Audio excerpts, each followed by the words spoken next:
Hello दोस्तों, stories with lesson channel में आपका बहुत बहुत स्वागत है। ये कहानी का फोर्थ पार्ट है। अगर आपने first, second and third part नहीं देखा है तो ज़रूर देखिए और पसंद आए तो लाइक एंड सब्सक्राइब ज़रूर करिए। मैं इसी तरह आपके लिए नई नई कहानियाँ और रोमांचक कहानियाँ लाती रहूँगी। चलिए फोर्थ पार्ट स्टार्ट करते हैं। अब सोफ़ी और जेनी ने जादूगरनी विनाशिका को कैद तो कर लिया था और वो दोनों बहुत खुश भी थी, लेकिन उन दोनों से एक बहुत बड़ी गलती हो गई थी। दोस्तों, उनसे ये एक बहुत बड़ी गलती हो गई थी। वो तेंदुए जो उस जादूगरनी ने अपने कैद में रखे हुए थे, अपने जादू से वश में कर रखे थे, वो तेंदुए भी उस जादूगरनी के साथ उस आईने में चले गए थे। अब ये देखकर दोनों को याद आता है कि उन्होंने इन शक्तियों से इन बेजुबान और बेकसूर जानवरों को तो आज़ाद कराया ही नहीं, और वो दोनों तेंदुए उस जादूगरनी के साथ उस आईने में ही कैद हो गए। ये देखकर जेनी बोलती है, सोफी, हमसे बहुत बड़ी गलती हो गई। ये बेकसूर जानवर जिन्हें इस जादूगरनी ने अपनी कैद में गुलाम बना के रखा था, ये भी इस आईने की कैद में चले गए हैं। हमें इन बेकसूर जानवरों को कैद से निकालना ही होगा। फिर सोफी बोलती है, रुक जाओ जेनी, हमें सोचना होगा। ये बड़ी मुश्किल से कैद हुई है। अगर इन जानवरों को छुड़ाया तो ये भी बाहर आ जाएगी। इस पर जेनी कहती है, कैद इस जादूगरनी को होनी चाहिए, ना कि इन बेकसूर जानवरों को। ये बेचारे तो काफी सालों से ही एक लंबी कैद में हैं। इन जानवरों की इसमें कोई गलती नहीं है। हमें इन्हें छुड़ाना ही होगा सोफी। और आखिरकार काफी सोचने के बाद वो लोग उस जादूगरनी को आजाद कर देते हैं, और जैसा उन्होंने सोचा था बिल्कुल वैसा ही हुआ। वो जादूगरनी बहुत आराम से उस कैद से, उस जादुई आईने से बाहर आ जाती है। अब जादूगरनी विनाशिका सोफी और जेनी के पीछे पड़ जाती है उन शक्तियों को लेने के लिए। वो किसी भी तरह उन शक्तियों को पाना चाहती थी। सोफी और जेनी को समझ में नहीं आता कि वो दोनों इन शक्तियों का इस्तेमाल कैसे करें, इसलिए वो दोनों और लूना वो सब छुप जाते हैं। लूना उनसे कहता है, अपनी शक्तियों का इस्तेमाल करो सोफी और जेनी, मुझे यकीन है हम फिर से इस जादूगरनी को कैद कर सकते हैं। अब सोफी और जेनी उस जादूगरनी पर अपनी शक्तियों का इस्तेमाल करती हैं ताकि वो उस जादूगरनी से बच सकें और उस जादूगरनी को कैद कर सकें। लेकिन शक्तियों का इस्तेमाल करने के बाद भी कुछ नहीं होता। वो जादूगरनी, उस पर उन शक्तियों का कोई असर नहीं होता, क्योंकि सोफी और जेनी को उन शक्तियों का सही से इस्तेमाल करना नहीं आता था। और आखिरकार वो जादूगरनी विनाशिका उनके पास आ ही जाती है और उनसे शक्तियाँ छीनने की कोशिश करने लगती है और उन्हें डराती है और उनसे बोलती है, ये शक्तियाँ मुझे दे दो लड़कियों, ये शक्तियाँ मेरी हैं, सिर्फ मेरी। मैं 10 सालों से इन्हें ढूंढ रही हूँ। आखिर आज ये मेरे सामने आ ही गई, और आज मैं इन्हें पाकर ही रहूँगी, हर हाल में, हर तरह से। जादूगरनी विनाशिका सोफी और जेनी को वश में करने की कोशिश करती है ताकि वो उनसे वो शक्तियाँ छीन सके, लेकिन सोफी और जेनी की सच्चाई की ताकत के आगे और सच्ची दोस्ती के आगे वह उन दोनों को वश में नहीं कर पाती और उसकी शक्तियाँ फीकी पड़ने लग जाती हैं। अब सोफी और जेनी शक्तियों का इस्तेमाल ठीक से नहीं कर पा रहे थे और जादूगरनी विनाशिका पर इसका कोई असर नहीं हो रहा था। इसलिए परेशान होकर सोफी, जेनी और लूना छुपके से प्राण रक्षक के पास जाते हैं और तीनों आपस में बातें करते हैं कि कैसे विनाशिका को हराया जाए। अब प्राण रक्षक और लूना को समझ में आ जाता है कि सोफी और जेनी इन शक्तियों से विनाशिका को नहीं हरा सकते हैं, और फिर सोफी प्राण रक्षक से बोलती है, प्राण रक्षक, इन शक्तियों का हम सही से इस्तेमाल नहीं कर पा रहे हैं। प्राण रक्षक, जादूगरनी विनाशिका पर इन शक्तियों का कोई असर नहीं हो रहा है। अब तुम्हें ही कुछ करना होगा प्राण रक्षक। फिर जेनी बोलती है, हाँ प्राण रक्षक, तुम्हें इन शक्तियों का खुद ही इस्तेमाल करना होगा।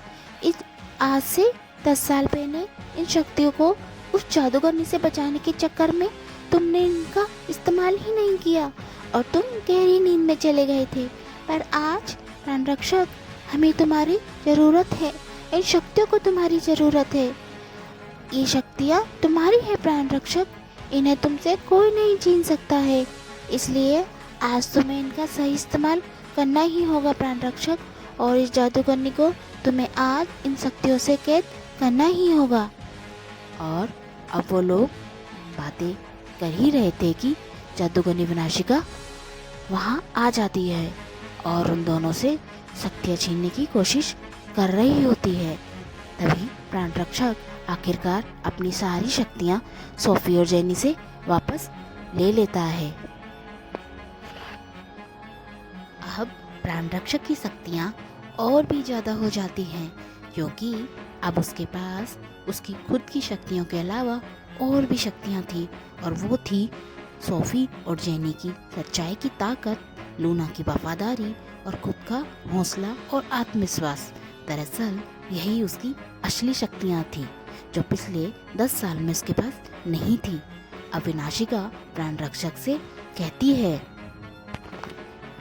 प्राण रक्षक, आज से 10 साल पहले भी तुम मुझे कैद नहीं कर पाए थे और ना आज कर पाओगे।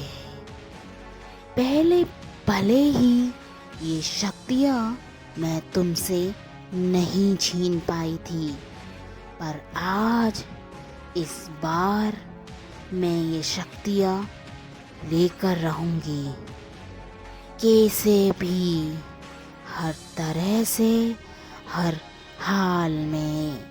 आज ये शक्तियाँ मुझसे कोई नहीं छीन सकता, तुम भी नहीं। ये शक्तियाँ मेरी हैं, ये जंगल मेरा है और हमेशा मेरे ही रहेंगे, समझ गए तुम? अब प्राण रक्षक विनाशिका से बोलता है कि ये शक्तियाँ और ये जंगल दोनों उसके हैं, ना कि विनाशिका के, और इस बार वो इस जंगल को फिर से कैद नहीं होने देगा और ना फिर से गुलाम बनाने देगा। अब लूना, प्राण रक्षक, सोफी और जेनी उस पर हमला कर देते हैं। इस बार प्राण रक्षक के पास ज़्यादा शक्तियाँ थी। उसके पास शक्तियाँ थी सोफी और जेनी की दोस्ती की, उनकी सच्चाई की, लूना की वफादारी की और उसके खुद के हौसले और आत्मविश्वास की। और उनमें एक भयंकर लड़ाई होती है और आखिरकार एक लंबी लड़ाई के बाद वो लोग जादूगरनी विनाशिका को फिर से कैद कर ही लेते हैं। अब विनाशिका को फिर से उस जादू आईने में कैद कर दिया जाता है, जहाँ से वो वापस कभी नहीं निकल सकती थी, और उस आईने को प्राण रक्षक कहीं दूर भेज देता है ताकि विनाशिका फिर से जंगल में कभी ना आ पाए। अब जंगल पहले की तरह फिर से खुशहाल हो गया था, पहले की तरह फिर से आबाद हो गया था। अब सभी जानवर फिर से पहले की तरह बिना किसी डर के पूरे जंगल में घूमने लगे थे और हंसने खेलने लगे थे और बहुत खुश रहने लगे थे, क्योंकि जंगल में खुशियाँ वापस आ गई थी। जंगल के जानवर सोफी और जेनी को पूरा जंगल घुमाते हैं और सब लोग बहुत मस्ती करते हैं। वो सब साथ में हंसते हैं, नाचते हैं, खूब खेलते हैं और गाना गाते हैं और बहुत खुश होते हैं। बीते हुए दिन जैसे वापस आ गए थे। अब सब कुछ बिल्कुल पहले जैसा अच्छा हो गया था और सब बहुत खुश थे। और वो दोनों तेंदुए जो सोफी और जेनी ने उस जादूगरनी से छुड़ाए थे, वो भी अब पहले की तरह हो गए थे। वो भी अब अपने परिवार के साथ बहुत खुश थे और सब आपस में खेल रहे थे। तभी जेनी सोफी से कहती है, सोफी, कितना अच्छा होता ना कि हम लोग घर जाते और वहाँ पर सभी लोग हमारा स्वागत कर रहे होते, हमारी बहादुरी की तारीफ कर रहे होते।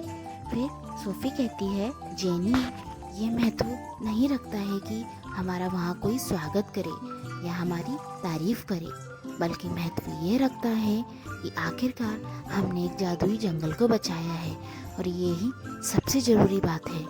फिर जेनी बोलती है, तुम सही कह रही हो सोफी, यही सबसे ज़रूरी बात है। और ये कहकर दोनों फिर से हंसने खेलने लगती हैं। अब प्राणरक्षक और लूना और जंगल के सभी जानवर सोफी और जेनी का बहुत बहुत शुक्रिया अदा करते हैं, क्योंकि सोफी और जेनी के हिम्मत और विश्वास के कारण ही प्राणरक्षक और सोफी और जेनी जंगल को बचा पाए थे और उन दोनों की वजह से ही जंगल पहले जैसा हो गया था और खुशहाल हो गया था।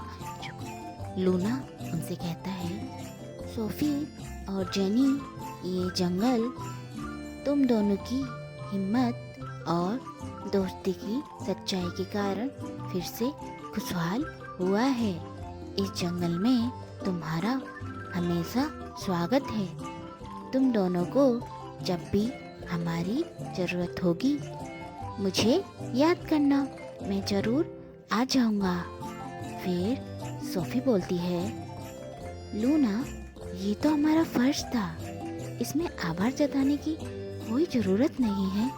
आखिर ये जंगल तुम्हारा, इन जानवरों का, प्राणरक्षक का घर है, तुम्हारी दुनिया है, तुम्हारा सब कुछ है। फिर लूना बोलता है, तुम सही कह रही हो सोफी, ये जंगल हमारा सब कुछ है, हमारी दुनिया है और तुम्हारा बहुत बहुत धन्यवाद। अब सोफी, जेनी और प्राणरक्षक तीनों आपस में बातें कर रहे होते हैं और प्राणरक्षक उन्हें बताता है कि उन्हें आज ही सूर्यास्त से पहले घर पहुंचाना होगा, वरना वो उसके बाद कभी घर नहीं जा पाएंगे। अब प्राणरक्षक को एहसास होता है कि सूर्यास्त होने वाला है और वो दोनों को जल्दी से घर पहुंचाना होगा, इसलिए वो तीनों जल्दी से घर पहुंचने के लिए उस जादुई आईने तक जाते हैं जहां से सोफी और जेनी को घर पहुंचाना है। अब सोफी और जेनी का जंगल से जाने का वक्त हो जाता है और वो सबसे अलविदा बोल रही थी। अब वो प्राणरक्षक से कहती है, प्राणरक्षक, जब भी हमारी ज़रूरत हो हमें ज़रूर बताना, हम ज़रूर आएंगे और इस जंगल का ध्यान रखना, हम हमेशा इस जंगल को बचाने के लिए तैयार हैं। फिर जेनी बोलती है, हाँ प्राणरक्षक, तुम्हें जब भी लगे कि हमारी ज़रूरत है तो हमें ज़रूर बताना, हम ज़रूर आएंगे और तुम हमेशा इस जंगल का ध्यान रखना। अब प्राणरक्षक मुस्कुराने लग जाता है और सोफी और जेनी सबसे अलविदा करने लग जाती हैं। अब वो जादुई आईना सोफी और जेनी को उनके कस्बे के पास छोड़ देता है और सोफी और जेनी रास्ते में सोचते हुए जाती हैं कि आखिरकार उनके मम्मी पापा जब उन्हें इतने दिनों बाद देखेंगे तो वो कैसे रिएक्ट करेंगे, क्या वो खुश होंगे या फिर वो गुस्सा होंगे। ये सोचते सोचते वह रास्ते पे चली जा रही थी और आखिरकार वो अपने मम्मी पापा को देख लेती हैं और उनके मम्मी पापा उन्हें देख लेते हैं और उनके मम्मी पापा उन्हें देख के बहुत खुश होते हैं। अब सोफी और जेनी अपने मम्मी पापा को बताती हैं कि कैसे एक जादुई जंगल ने उन्हें चुना था। वो एक जादुई जंगल गई थी। पहले तो उनके मम्मी पापा को उन पे बिल्कुल भी विश्वास नहीं होता है कि कोई जादुई जंगल नाम की भी कोई चीज़ है, पर जब उनकी बेटियां उनसे ये कह रही थी तो वो मान जाते हैं कि वो झूठ नहीं बोल रही हैं और वो बहुत खुश होते हैं कि वो उनकी बेटियां बिल्कुल पहले की तरह थी, जैसे वो पहले गई थी बिल्कुल वो वैसे ही आई थी और वो बहुत खुश थे कि आखिरकार उनकी बेटियां घर आ गई है। अब सोफी और जेनी पहले की तरह रहने लग जाती है, वही साथ में खेलना, गाना और हंसना।